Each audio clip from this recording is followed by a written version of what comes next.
बिस्मिल्लाहिर्रहमानिर्रहीम। नूह अलैहिस्सलाम की कश्ती। हज़रत नूह अलैहिस्सलाम 950 बरस तक अपनी कौम को खुदा का पैगाम सुनाते रहे, मगर इनकी बदनसीब कौम ईमान नहीं लाई, बल्कि तरह तरह से आपकी तकहीर और तजलील करती रही और किस्म किस्म की अजियतों और तकलीफ़ों से आपको सताती रही। यहाँ तक कि कई बार इन जालिमों ने आपको इस कदर जद्दोकोब किया कि आप मुर्दा ख्याल करके कपड़ों में लपेट कर मकान में डाल दिया, मगर आप फिर मकान से निकल कर दीन की तबलीग फरमाने लगे। इसी तरह बारहा आपका गला घोटते रहे, यहाँ तक कि आपका दम घुटने लगा और आप बेहोश हो जाते, मगर इन इज़ाओं और मुसीबतों पर भी आप यही दुआ फरमाया करते थे, ऐ मेरी परवरदिगार, तू मेरी कौम को बख्श दे और हिदायत अता फरमा, क्योंकि ये मुझको नहीं जानते। और कौम का ये हाल था कि हर बूढ़ा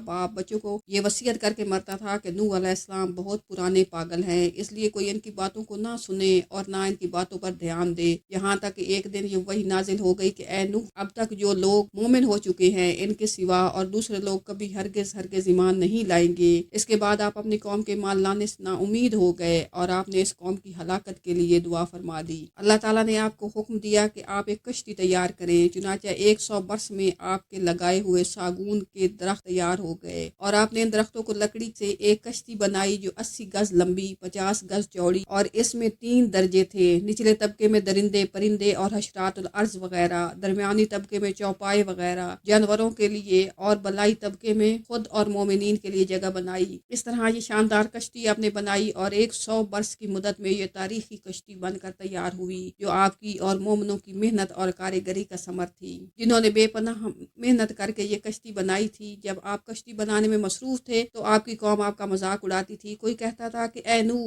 अब तुम बड़ी बन गए हो, हालांकि पहले तुम कहा करते थे मैं खुदा का नबी हूँ। कोई कहता, ऐ नूह, एक खुश जमीन में तुम कश्ती क्यों बना रहे हो, क्या तुम्हारी अक्ल मारी गई है। गज तरह तरह के तमस्कर और इस्तिज़ा करते और किस्म किस्म की तानाबाजियां और बदजबानियां करते थे, और आप इसके जवाब में यही फरमाते रहे कि आज तुम हमसे मजाक करते हो, लेकिन मत घबराओ, जब खुदा का अज़ाब बसूरत तूफान आएगा तो हम तुम्हारा मजाक उड़ाएंगे। जब तूफान आ गया तो आपने कश्ती में दरिंदों, चरिंदों और परिंदों और किस्म किस्म के हशरातुल अर्ज का एक एक जोड़ा नारो मादा सवार करा दिया, और खुद आप और आपके तीनों फरजंद यानी हाम, साम और जाफिस और इन तीनों की बीवियां और आपकी मोमना बीवी और 72 मोमिनीन मर्द और औरत कुल 80 इंसान कश्ती में सवार हो गए, और आपकी एक बीवी वाइला जो काफिरा थी और आपका एक लड़का जिसका नाम कनान था, ये दोनों कश्ती में सवार नहीं हुए और तूफान में गर्क हो गए। रवायत है कि जब सांप और बिच्छू कश्ती में सवार होने लगे तो आपने इन दोनों को रोक दिया, तो इन दोनों ने कहा कि ऐ अल्लाह के नबी, आप हम दोनों को सवार कर लीजिए, हम अहद करते हैं जो शख्स सलामुन अला नूहिन फिल आलमीन पढ़ लेगा, हम दोनों